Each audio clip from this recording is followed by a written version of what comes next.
마태복음 27장 11에서 26절입니다. 예수께서 총독 앞에 섰음에 총독이 물어 가르되 내가 유대인의 왕이냐? 예수께서 대답하시되 내 말이 옳도다 하시고 대제사장들과 장로들에게 고발을 당하되 아무 대답도 아니하시는지라. 이에 빌라도가 이르되 그들이 너를 쳐서 얼마나 많은 것으로 증언하는지 듣지 못하느냐 하되 한마디도 대답하지 아니하시니 총독이 크게 놀라워하더라.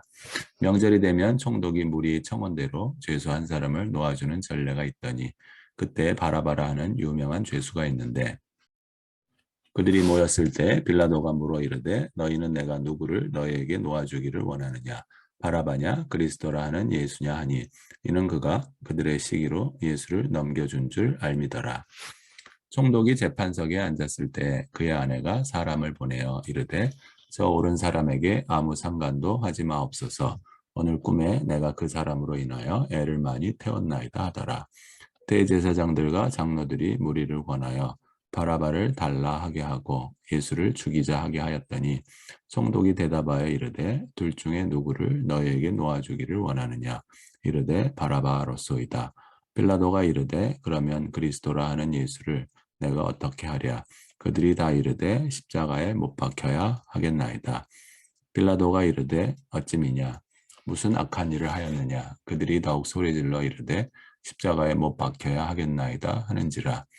빌라도가 아무 성과도 없이 도리어 밀란이 나려는 것을 보고 물을 가져다가 무리 앞에서 손을 씻으며 이르되 이 사람이 피에 대하여 나는 무죄하니 너희가 당하라. 백성이 다 대답하여 이르되 그 피를 우리와 우리 자손에게 돌릴지어다 하거늘 이에 바라바는 그들에게 놓아주고 예수는 채찍질하고 십자가에 못 박히게 넘겨주니라. 15절에 보게 되면 오늘 굉장히 중요한 우리가 초점을 맞춰야 될 어떤 문장이 나옵니다. 명절이 되면 총독이 무리의 청원대로 죄수 한 사람을 놓아주는 전례가 있더니 여기서 명절은 유월절을 얘기하고요. 여러분들 유월절 우리가 잘 알고 있죠. 출애굽기 사건에 그 애굽에 재앙을 내리는 마지막 10번째 재앙이 애굽의 장자들 소위 죽이는 사건들이 나와요.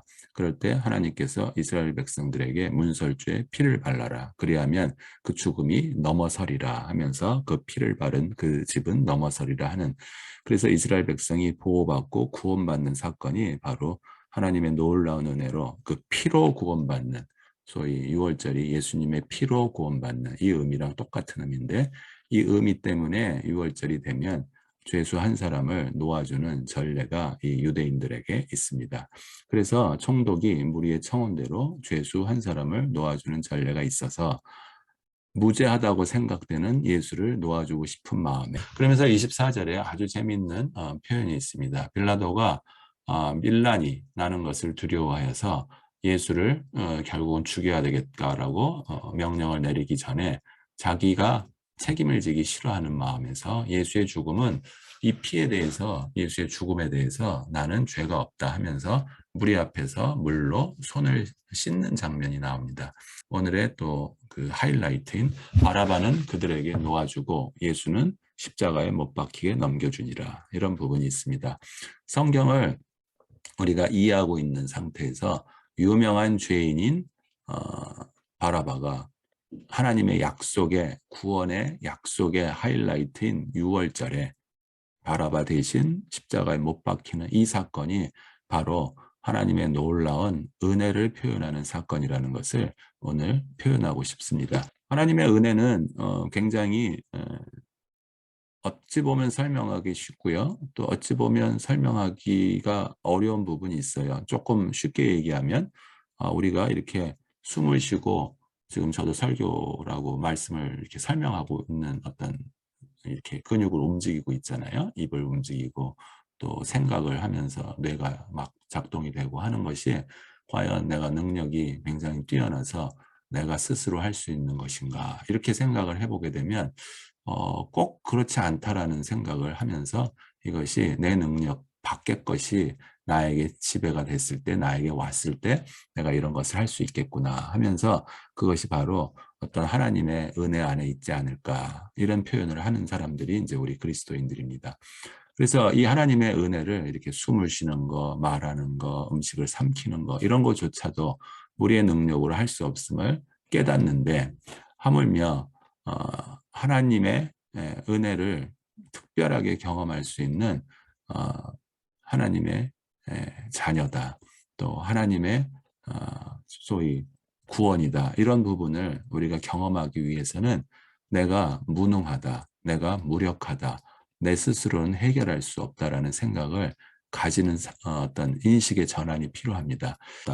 로마서 3장에 의인은 아무도 없나니 선을 행하는 자는 아무도 없나니 하나님을 찾는 자도 없고 하나님을 깨닫는 자도 없다.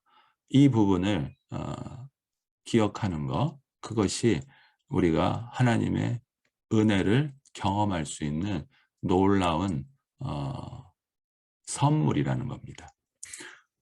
예수님이 잡힌 이후 우리에게 일어난 사건들을 제가 한번 정리한 것을 한번 읽어보겠습니다. 여러분들 한번 잘 생각해 보세요.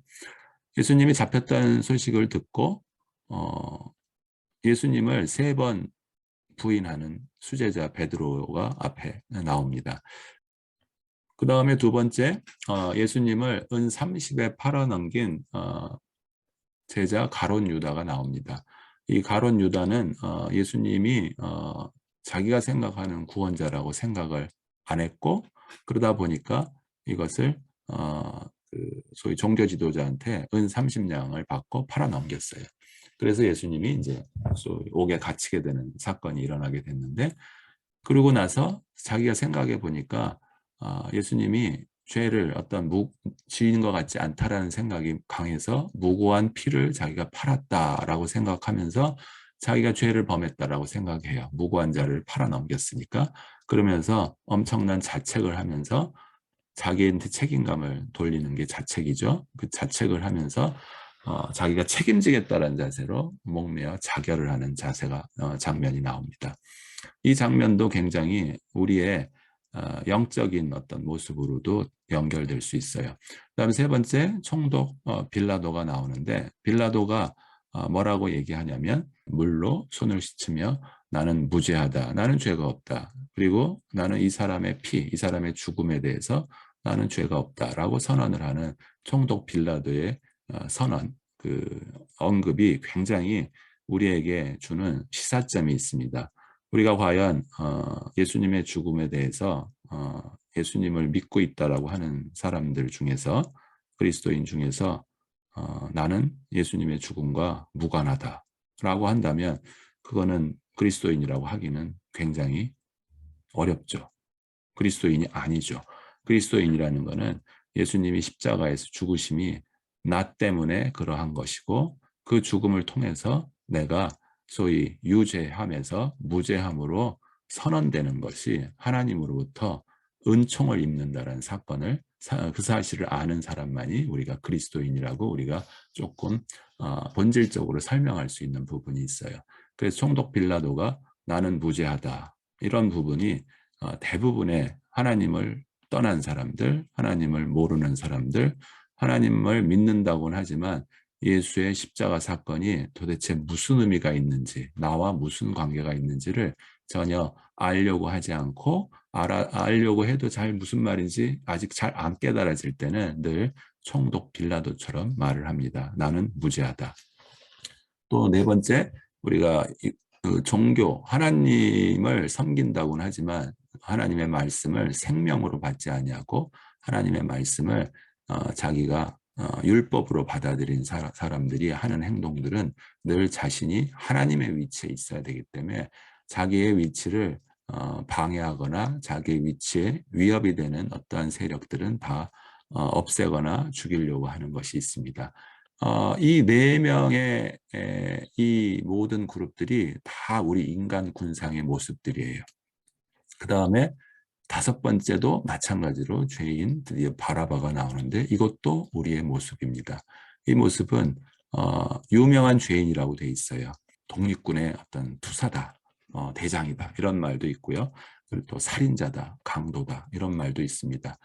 희한하게 6월절이 됐고 그 6월절에는 죄수 한 명을 놓아주는 전례가 있어서 총독 빌라도는 예수님이 무죄한 것 같으니까 예수를 바라바하고 둘을 딱 비교하게 하면서 이 둘 중에 누구를 유월절날, 소위 하나님의 약속의 구원의 날에 기초한 그 날에 죄수 한 명을 의인으로, 또 죄수 사형에 처해져 죽음의 자리에 있는 사람을 생명의 자리로, 이 묶임의 자리에서 풀려나는 자리로, 이 구원의 자리로 바라바냐 예수님이냐 이렇게 선택을 하게 했을 때, 유대인들 지도자들, 이 유대 무리 그룹들은 죄인 바라바를 풀어라 하고 예수님을 못 박아라 이렇게 선언을 주장을 합니다.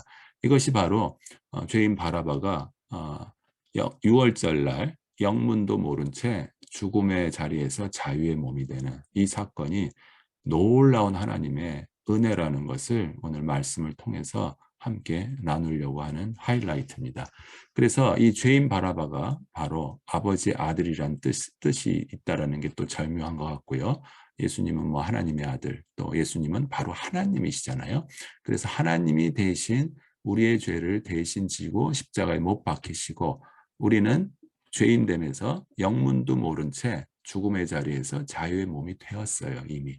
그렇지만 이 사실을 누리고, 이 사실에 감격하고, 이 사실에 대해서 풍성한 하나님의 놀라운 은혜라는 걸 누리기 위해서는 내가 죄인 바라바처럼 유명한 죄인이라는 사실을 깨닫고 있는, 또 깨닫게 되는 하나님의 또 은혜가 필요해요.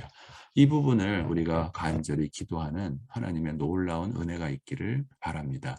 그렇지만 죄인 바라바 이 앞에 등장하는 모든 인물들이 바로 어떤 상태에 있던 다 죄인됨의 모습들이 예수님을 만났을 때, 또 예수님을 경험하고 있는 이 세상에 살고 있는 모든 사람들의 모습으로 이해하시면 좋겠어요. 그리고 많은 사람들이 총독 빌라도처럼 아직도 예수님이 십자가에 못 박히신 사건이 나하고 아무런 관계없는, 나는 무죄하다 그러면서 빌라도처럼 물로 손을 씻으며 나는 예수의 죽음과 아무 상관이 없다라고 표현을 해요. 그런데 실제는 빌라도는 예수의 죽음을 선언하는 사람이에요. 이 성경 안에서. 그래서 예수의 죽음을 책임지는 사람이에요. 선언을 했기 때문에 이 부분을 깊이 더 인정을 하고 나도 유죄하다라고 표현할 수 있는 놀라운 은혜가 여러분 안에 있길 바랍니다. 우리가 말씀을 읽고 교회 안에 서 있고 이렇게 되는 사람일수록 더욱더 날마다 내가 하나님의 은혜를 구할 수밖에 없는, 날마다 내가 죄인이구나라는 것을 깨닫는 게 하나님의 은혜 안에 있는 자의 모습입니다. 과연 우리가 이 죄인 바라바 같은 놀라운 유명한 죄인으로 옥에 갇혀 있는 상태라고 인정을 하고 있는 것인지, 이 부분을 깊이 우리가 고민하는 오늘의 시간이 되길 바랍니다.